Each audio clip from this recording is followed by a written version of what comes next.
একেবারে জমিয়ে ঠান্ডা পড়েছে, তার উপরে আজকে বড়দিন। শহরের বিভিন্ন জায়গায় কিন্তু সকাল থেকেই মানুষ ভিড় করেছেন।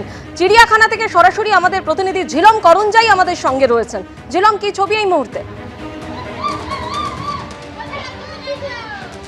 একদমই বড়দিন এবং একই সঙ্গে এই শীতলতম দিন এই মরশুমে এই পুরো আবহাওয়াটা আমেজ উপভোগ করছে নাগরিক এখানকার, আমাদের কলকাতাবাসী এবং বিভিন্ন জায়গা থেকে। আমার সামনে যে দৃশ্য আমার সহকর্মী দেখাচ্ছে প্রবীর দে, দেখতে পাচ্ছ যে এখানে উৎসাহী মানুষ যে যে আছে এখানে, প্রত্যেকে এইখানে দেখতে পাচ্ছে শিম্পাঞ্জির যে এখানে দেখতে এসে সবাই ভিড় করছে। প্রত্যেকে দেখতে পাচ্ছ শিশু থেকে বয়স্ক প্রত্যেকে সকালবেলা এই শীতের মধ্যেও তারা, যেহেতু আজকে ছুটির দিন এবং একই সঙ্গে আজকে যে শীতলতম দিন, তবে তাদের যে উৎসাহে এতে কোনো ভাটা পড়েনি তাতে বোঝা যাচ্ছে। এবং একই সঙ্গে আমার সহকর্মীকে দেখাতে বলবো, প্রত্যেকটা জায়গায় এই প্রত্যেক জায়গাতে মানুষের ভিড় দেখতে পাচ্ছ, একে একে সকলে আসছে এবং তারা এই যে পরিবেশ উপভোগ করার জন্য আসছে। তবে এই পুরো ব্যাপারটা এত মানুষের ভিড় হবে তার প্রস্তুতি অবশ্য এখানে আলিপুর জুয়ের তরফ থেকে নেওয়া হয়েছে এবং তারা যেটা বলছেন যে ধীরে ধীরে যত সময় যাচ্ছে তত টিকিট কাউন্টারে ভিড় বাড়ছে। ধন্যবাদ ছিল। প্রথমে মেলেনি প্রশাসনের অনুমতি। দিনের দিন আদালতের অনুমতি নিয়ে সাগরদ্বীপে সভা করলেন শুভেন্দু অধিকারী। ৭,০০০ সমর্থক নিয়ে সভা করার অনুমতি মেলার পরই সভা থেকে কার্যত হুঁশিয়ারির সুর শোনা গেল তাঁর গলায়।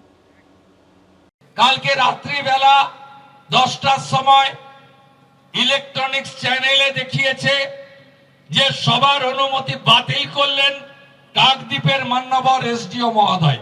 ওর নাম ছবিটাও আমার দরকার, পাঠাবেন আমাকে, কাজে লাগবে। ধোপে টিকল না প্রশাসনের আপত্তি। ফের একবার আদালতের অনুমতি নিয়ে সভা করলেন শুভেন্দু অধিকারী। যোগ দিলেন বিজেপির মথুরাপুর সাংগঠনিক জেলায় পরিবর্তন সংকল্প সভায়। বুধবার দক্ষিণ ২৪ পরগনার সাগরদ্বীপে শুভেন্দু অধিকারীর সভার অনুমতি দেয়নি স্থানীয় প্রশাসন। এই নিয়ে মঙ্গলবার মহকুমা শাসককে চিঠি দেন সাগর থানার ওসি। সেই চিঠিতে উল্লেখ করা হয়, গঙ্গাসাগর মেলায় পুণ্যার্থী ও বিরোধী দলনেতার নিরাপত্তার কথা মাথায় রেখে অনুমতি না দেওয়ার সিদ্ধান্ত নেওয়া হয়েছে। চিঠিতে বলা হয়, বিরোধী দলনেতা জেড ক্যাটেগরির নিরাপত্তা পান, ভিভিআইপি প্রোটোকলে বিকল্প রাস্তা নেই। অনুমতি না পেয়ে আদালতের দ্বারস্থ হন শুভেন্দু অধিকারী। বিচারপতি কৃষ্ণা রাওয়ের দৃষ্টি আকর্ষণ করেন তিনি। বুধবার গঙ্গাসাগরে শর্ত সাপেক্ষে শুভেন্দু অধিকারীর সভায় অনুমতি দেয় কলকাতা হাইকোর্ট। রাজ্য সরকারের প্রস্তাব অনুযায়ী সভায় অনুমতি দেয় আদালত। দুপুর 1টা থেকে বিকেল 5টা পর্যন্ত সভায় অনুমতি দেওয়া হয়। শর্ত দেওয়া হয় ৭,০০০ সমর্থক নিয়ে করা যাবে সভা, ব্যবহার করা যাবে 50টি মাইক। রাত্রি 9:50-এ এসডিও তরফ থেকে একটি অর্ডার আসে, যেখানে বলা হয় হচ্ছে যে পুলিশের তরফ থেকে বেসিক্যালি আপত্তি জানানো হচ্ছে, তাই জন্য পারমিশন দেওয়া যাবে না। আজকে সকালবেলাতে আমরা ওই অর্ডারটিকে চ্যালেঞ্জ করে মাননীয় জাস্টিস কৃষ্ণা রাওয়ের ঘরে আমরা আবার লিভ নিই। আদালত আজকে অনুমতি দান করেছেন, অনুমতি অ্যালাউ করেছেন, পারমিশন দিয়েছেন। আদালতের অনুমতি পেতেই সাগরে শুরু হয় সভার তোড়জোড়। সেখানে পৌঁছে প্রথমে কপিলমুনির আশ্রমে যান শুভেন্দু অধিকারী, যান ভারত সেবাশ্রম সংঘে। তারপর সভামঞ্চে বলতে উঠে মমতা বন্দ্যোপাধ্যায় ও তার সরকারকে তীব্র আক্রমণ করেন। উনি জানেন উনার সঙ্গে মানুষ নেই, কোনো মানুষ নেই। কেন নেই? কেন্দ্রের এবং আপনাদের যে অধিকার, ভারত সরকারের উন্নয়নের কাজ আপনারা পাননি। চুরি, জোচ্চুরি, দুর্নীতি ছাড়া অন্য কিছু করেনি। আপনি সপরিবারে জেলে যাবেন, এত চুরি করেছেন আপনি। একটা গান আছে জানেন তো, চিরদিন কাহারও সমান নাহি যায়। আমি এই অফিসারদের থেকেও বড় বড় মাতব্বর অফিসারদের দেখেছি যারা 11-র আগে আমাদের সঙ্গে এই ব্যবহার করত, 11-র পরে স্যালুট দিত। উনি তো 2020 সালের নভেম্বর মাস অবধি এই সরকারের মন্ত্রী ছিলেন।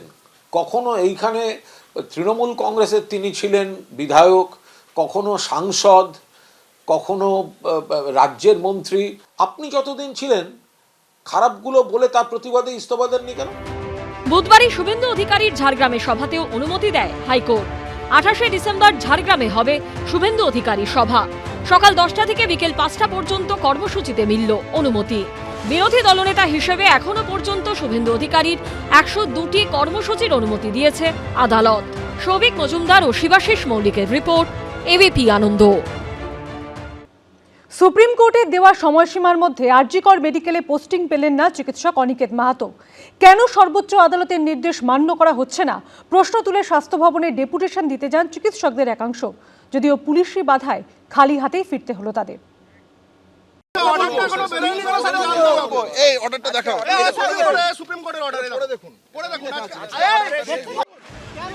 দফায় দফায় কথা কাটাকাটি, ধস্তাধস্তি, চ্যালেঞ্জ পাল্টা চ্যালেঞ্জ। চিকিৎসক অনিকেত মাহাতোর পোস্টিং বিতর্কে ফের একবার তপ্ত হয়ে উঠল স্বাস্থ্য ভবন চত্বর। সুপ্রিম কোর্টের নির্দেশ সত্ত্বেও চিকিৎসক অনিকেত মাহাতোকে আরজিকর হাসপাতালে পোস্টিং দেওয়া হচ্ছে না কেন, এই প্রশ্ন তুলে বুধবার স্বাস্থ্য ভবনে ডেপুটেশন দিতে যান অনিকেত মাহাতো, দেবাশিস হালদার সহ চিকিৎসকদের একাংশ। মিছিলে অংশ নেন joint platform of doctors, West Bengal junior doctors forum, Abhaya youth forum ও মেডিকেল সার্ভিস সেন্টারের সদস্যরা। সুপ্রিম কোর্টের রায় মেনে অবিলম্বে ডাক্তার অনিকেত মাহাতোকে আরজিকরে পোস্টিং দিতে হবে। শেষ পর্যন্ত খালি হাতে ফিরতে হলো তাদের। যদি সুপ্রিম কোর্টের নির্দেশিকা একটা রাজ্য সরকার না মানে, তাহলে এই রাজ্য সরকারের তৈরি করা নিয়ম কানুন বাকিরা মানবে কেন? যদি সুপ্রিম কোর্টের নির্দেশিকা একটা স্বাস্থ্য ভবনের মতন কর্তৃপক্ষ না মানে, তাহলে যে স্বাস্থ্য ভবন সারা পশ্চিমবাংলার স্বাস্থ্য ব্যবস্থাকে পরিচালিত করে, সেই পরিচালন তারা কিভাবে করবেন? ব্যারিকেড দিয়ে আটকে দেওয়া হয় আন্দোলনকারী চিকিৎসকদের পথ। স্বাস্থ্য ভবনের মুখে হেলথ রিক্রুটমেন্ট বোর্ডের দপ্তরের সামনেই থমকে যায় মিছিল। পুলিশ কর্মী ও আধিকারিকদের সঙ্গে বাগযুদ্ধে জড়িয়ে পড়েন চিকিৎসকদের একাংশ। আধ ঘন্টার উপর চলে চাপানোতরের এই পরিস্থিতি। আপনি রাস্তা আটকে রেখেছেন কেন? আপনি রাস্তা আটকে কেন রাস্তা আটকে রেখেছেন? বিএনএসএস আছে এখানে, ডাক্তাররা যেতে পারবে না এখানে। দেখেন, আরজিকর কাণ্ডের অন্যতম প্রতিবাদী মুখ অনিকেত মাহাতো। অভিযোগ, কাউন্সিলিং এর সময় ফার্স্ট ইয়ার সিনিয়র রেসিডেন্ট হিসেবে তার নাম ছিল আরজিকর মেডিকেল কলেজে, অথচ তাকে পাঠানো হয় রায়গঞ্জ মেডিকেল কলেজে। এরপরই রাজ্য সরকারের সিদ্ধান্তকে চ্যালেঞ্জ করে কলকাতা হাইকোর্টে যান প্রতিবাদী চিকিৎসক। সিঙ্গল বেঞ্চ ডিভিশন বেঞ্চ হয়ে মামলা গড়ায় সুপ্রিম কোর্টে। 11ই ডিসেম্বর সুপ্রিম কোর্ট সরাসরি প্রশ্ন তোলে, বাকিদের পোস্টিং মেধাভিত্তিক হলে অনিকেত মাহাতোর ক্ষেত্রে নয় কেন? দেশের সর্বোচ্চ আদালত নির্দেশ দেয় 2 সপ্তাহের মধ্যে চিকিৎসক অনিকেত মাহাতোকে পোস্টিং দিতে হবে আরজিকর মেডিকেল কলেজেই। বুধবার শেষ হলো সেই সময়সীমা, অথচ পোস্টিং সংক্রান্ত নির্দেশ এখনো কার্যকর হয়নি বলে অভিযোগ।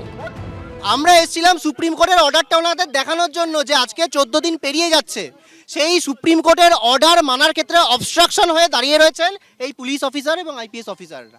ডক্টর অনিকেত মাহাতোকে আরজিকর মেডিকেল কলেজ হাসপাতালে পোস্টিং দেওয়ার জন্য নির্দেশ দিয়েছিল সুপ্রিম কোর্ট, এবং আজকেই শেষ দিন।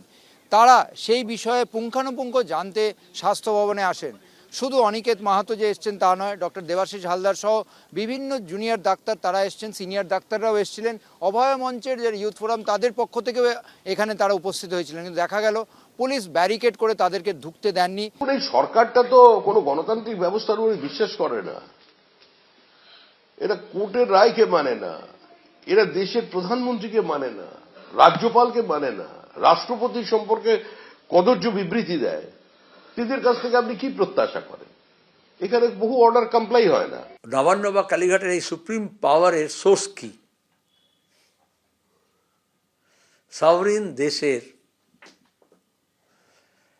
হাইয়েস্ট জুডিশিয়াল এস্টাবলিশমেন্ট, তাদের রায় হলো এই ডাক্তারের পোস্টিংয়ের ব্যাপারে। It's a gross violation. কিন্তু সৈয়া ভাই কোতওয়াল ডর কাহে কা, হিন্দি প্রবাদটা এমনি এমনি আছে। এ নিয়ে পাল্টা খোঁচা দিয়েছে তৃণমূল। আইনের বিষয় কোর্টে বলবেন, কোর্টের বিষয়। আবার এটাও তো পাশাপাশি গ্রামের মানুষ, জেলার মানুষও দেখছেন যে যারা নাকি খুব বিপ্লবী তাদের জেলায় যেতে বুকে ব্যথা করে, তাদের সব ক্রিম পোস্টিংয়ে রাখতে হবে, নইলে তারা কোর্টে চলে যাবে। প্রশ্ন হলো, এই টানাপোড়েনের শেষ কোথায়? ঝিলম করঞ্জাই, আশাবুল হোসেন ও উজ্জ্বল মুখোপাধ্যায়ের রিপোর্ট, এবিপি আনন্দ। এবিপি আনন্দ, এগিয়ে থাকে, এগিয়ে রাখে।